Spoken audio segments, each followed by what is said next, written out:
Boa tarde, pessoal do sexto ano, né? Vamos aí para mais uma aula de história, tá? Vamos retomar aí algumas coisas que a gente viu na última aula, tá? Como a gente não deu tempo, na aula não tivemos como terminar a aula, né, devido ao tempo, vamos aí retomar algumas coisas, né, para não restar nenhuma dúvida, tá? E vamos finalizar aí, né, o conteúdo deste capítulo, sobrando, né, ficando aí apenas as atividades, tá bom? Então, pega um livro didático, a gente vai ler algumas passagens do livro didático, tá certo?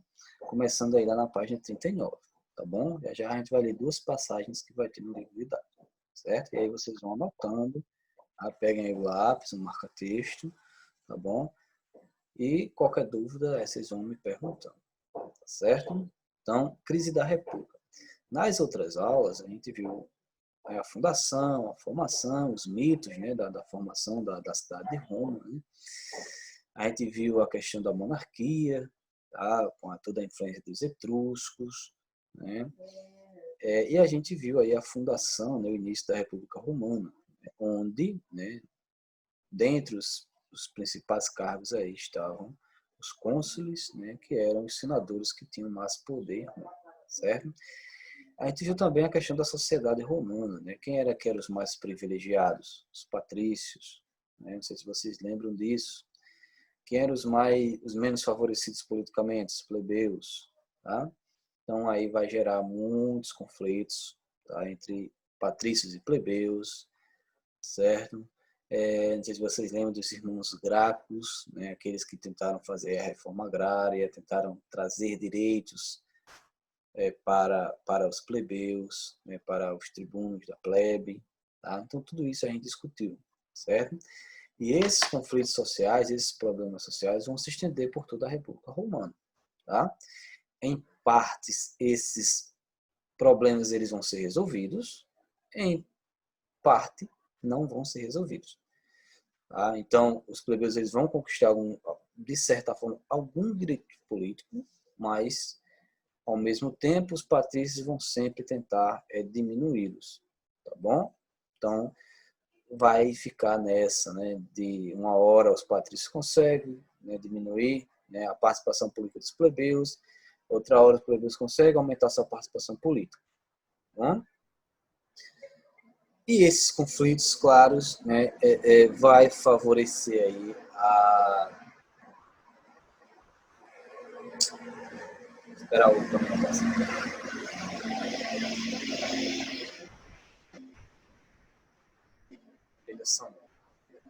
Então, esses, né, conflitos, né, vai favorecer aí o surgimento de governos feitos por militares, certo? Não sei se vocês lembram, eu já falei para vocês várias vezes, que é no período da República Romana que o território, né, romano ele vai ficar muito grande, vão ser muitas conquistas, vai ter muitas expansões. Tá? E com isso, esses líderes militares eles ganham força, eles ganham poder e vão conquistar, né, o poder. Então, o primeiro governante, né, o primeiro general que vai assumir o poder vai ser o general Mário. Tá? Lá na página 39, né, que tem lá a crise da República, aí no quarto parágrafo, eu vou ler para vocês aqui, que tem dizendo: o primeiro governo ditatorial ficou a cargo do general Mário, que determinou a formação permanente de um exército romano, né? Ou seja, não existia um exército romano pronto já, não. Ele era formado a partir do momento que Roma, por exemplo, entrasse em guerra. Tá? Então ele vai pagar, ele vai profissionalizar esse exército. Tá? Ele vai recrutar soldados que passariam a receber salário. Então agora você não vai receber apenas recompensa pelas suas batalhas, você vai se tornar soldado e vai continuar soldado e vai receber um salário por aquilo. Com a profissionalização das ocupações de soldado, muitos homens das camadas mais humildes se instalaram, assim como os jovens dos povos conquistados, ou seja, pessoas que eram conquistadas também poderiam se alistar no exército. Tá bom? E aí, o Mário vai promover muitas reformas. Tá? E aí vamos ver algumas delas continuando aí. Tá? Mário promoveu outras reformas populares, como a distribuição de terras aos soldados aposentados, a redução da autoridade do Senado e dos privilégios dos patrícios. Isso aí já vai mexer aí no calcanhar dos patrícios. Né? Como era de esperar, o governo de Mário sofreu forte oposição dos patrícios e membros do Senado. Com a morte de Mário em 86 a.C., Silas assumiu o poder em Roma. Tá? Então, o primeiro general aí vai ser o Mário. Ele vai assumir, ele vai fazer várias reformas, né? E é dentro dessas reformas aí que ele vai sofrer forte oposição dos patrícios, né? Quem formava o Senado? Os patrícios, né? 98% dos patrícios. Então, esses patrícios aí vão fazer com que o Silas assuma o poder e anule muito dessas reformas que vai ser criada aí pelo Mário, tá bom?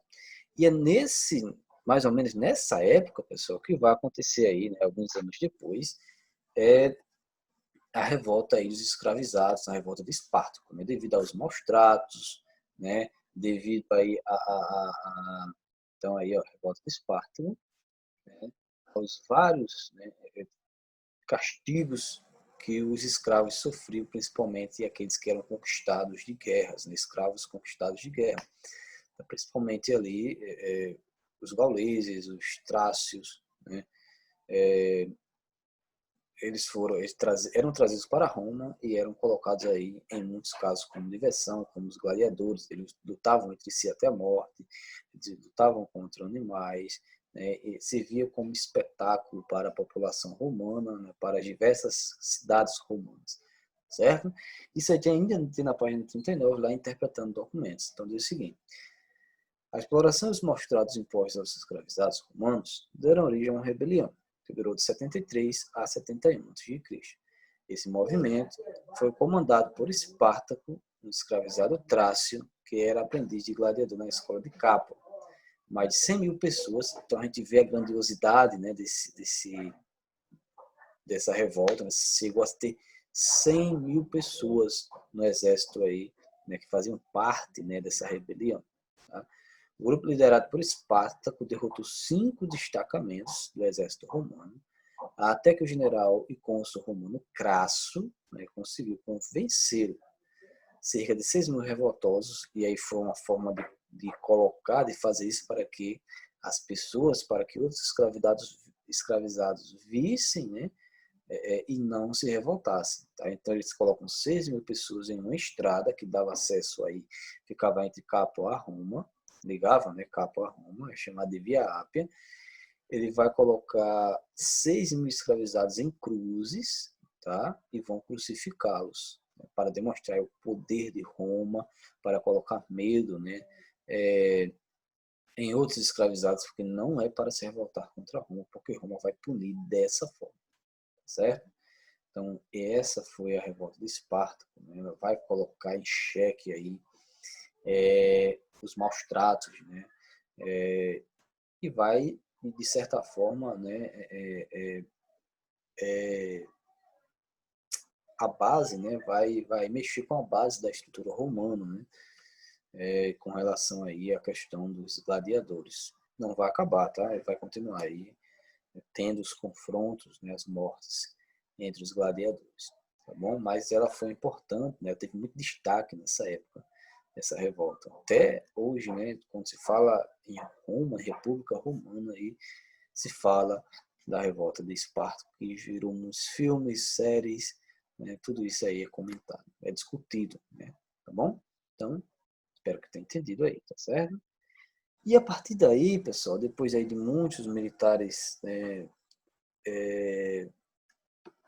fazer parte, né, de governos romanos, vai se discutir a ideia de fazer um triunvirato. O que seria um triunvirato? Seria um governo de três, né, três cônsules que teriam aí o mesmo poder, que teriam, no caso, eles governariam Roma. Roma estava passando por conflitos entre patrícios e plebeus, né, estava passando por revolta de escravizados, então era necessário agora três pessoas para governarem Roma e na República Romana, e que esse governo aí reajustasse, reorganizasse a República Romana, certo? Então quem vai fazer parte, né, desse triunvirato? Vai ser o Marco Crasso, acredito que é o mesmo Crasso que venceu a revolta lá de Espartaco, né? vai ter o Pompeu, no caso vai ser de início, e depois eles convidam aí o Júlio César, né, que vai ser o terceiro, para formar esse triunvirato. Né? E Júlio César, no caso, governaria aí, ali na parte da Gália, né, que eram terras que ele tinha acabado de conquistar, certo? E o que é que vai acontecer aí? Marco Crasso vai morrer, tá? E o Senado vai nomear Pompeu para ser o único governante. É isso que é interessante nesse momento, porque eram três. Um morre, no caso do Marco Crasso, e o Pompeu ele acaba assumindo sozinho o poder de Roma, da República Romana. Tá? Com isso, Júlio César não vai gostar. Lembra que Júlio César era o terceiro? Pronto, Júlio César não vai gostar disso. Tá? Ele sai da Gália para enfrentar Pompeu. Ele vence Pompeu e é aclamado pela população, tá? No caso da plebe. Né? Então, assim, sem resistência do Senado, Júlio César agora ele vai ser nomeado ditador perpétuo de Roma, certo? Então tem aí lá na página 40, no segundo parágrafo, tem dizendo, após a morte de Crasso no Oriente, Pompeu se fez nomear pelo Senado como único governante de Roma. Júlio César, que estava na Gália, marchou para Roma, onde foi aclamado pela plebe e recebido em triunfo para enfrentar Pompeu. Júlio César assumiu o governo ditatorial, que vai durar aí, no caso, 10 anos, certo? E aí vamos ver algumas características de governo do Júlio César, né? Que vai durar de 54 até 44 a.C., certo? Então ele vai se tornar ditador perpétuo, ou seja, ele vai ter poderes ilimitados, ele vai estar acima do Senado, por exemplo, ele vai vetar leis, ele vai criar leis, certo? Então, algumas medidas aí que ele vai fazer, né? Grandes proprietários deveriam contratar um terço de seus trabalhadores entre homens livres, ou seja, era uma forma de agradar a população mais, a plebe, no caso, ou seja, não vai ser só de escravizados, né? Não vai ter uma propriedade, né? Aquele proprietário não vai ter apenas escravizados. Né? Um terço daqueles trabalhadores vai ser de trabalhadores livres, era uma forma de acabar com o desemprego, né? Diminuir o desemprego, tá bom? Ele vai estabelecer um novo calendário, que vai ser o calendário juliano, né? Depois, antes da morte dele, vai dar esse nome, né? Juliano, Júlio César, tá? Que vai dar influência também ao mês de julho, tá? Então, tudo isso aí vai acontecer. E esse calendário, pessoal, ele tinha 365 dias, né? Era um calendário solar, né?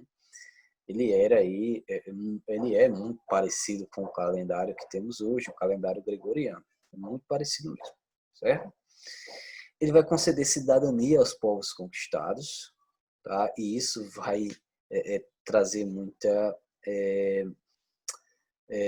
não vai fazer... Os patrícios não vão gostar muito disso, certo? Então, além de outros motivos, tá?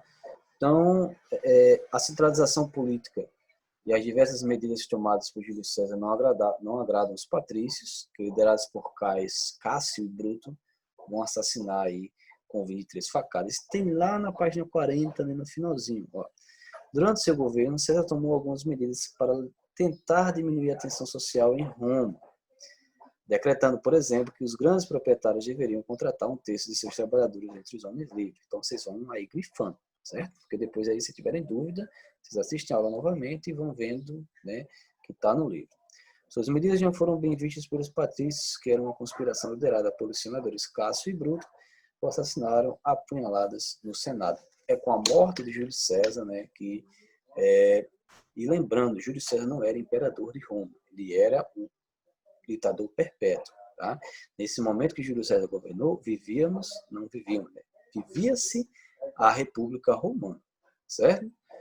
E aí chegamos ao segundo triunvirato. Aquele Cássio e aquele Bruto, eles vão ser perseguidos, eles não vão conseguir tomar o poder não, tá? Porque Júlio César, apesar de ter muitos inimigos, ele tinha também muitos amigos, tá? Inclusive aí o Lépido e o Marco Antônio e também o Caio Otávio, certo? Então, são esses amigos de Júlio César que vão formar o segundo triunvirato, tá bom?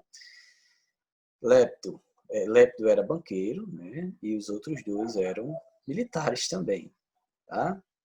Então, Caio Otávio passa a governar o Ocidente, e isso tem lá na página 41, tá?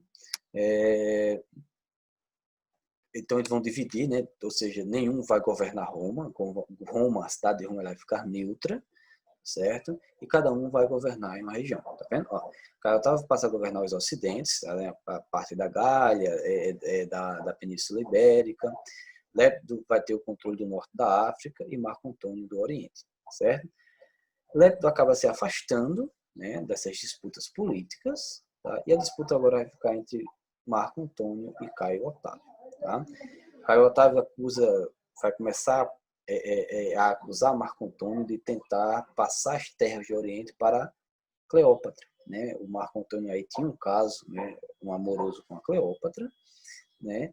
E eles vão acabar entrando em conflito. Lembrando que o Caio Otávio, ele era um filho adotado de Júlio César, aquele mesmo, que era o ditador perpétuo de Roma, certo? Então, a toda hora, o Caio Otávio estava acusando as pretensões, né, de Marco Antônio com o Egito. Eles vão entrar em conflito, tá? Claro. Marco Antônio vai ser derrotado na Batalha de Acre e vai cometer suicídio, tá? Com Cleópatra. Tá? Então, essa história é muito famosa, tem filmes e tal. Certo? Em 27 a.C., Otávio recebeu do Senado os títulos, né, depois que ele vence o Marco Antônio, recebe o título aí de primeiro cidadão, né, de príncipe, primeiro cidadão, e de Augusto de Divino, ou seja, Otávio Augusto, Otávio o Divino, se tornando aí o primeiro imperador romano. Vai acabar aí, pessoal, a República Romana tem fim e se inicia aí o Império Romano, que é o assunto aí do nosso próximo capítulo, certo? Então, esse slide aí, ó, tem tudo falando lá na página 41, certo? Então, nossa aula fica por aqui. Qualquer dúvida, vão deixando aqui no chat, tá, que eu respondo depois, certo? Então, tenha uma ótima tarde e até mais.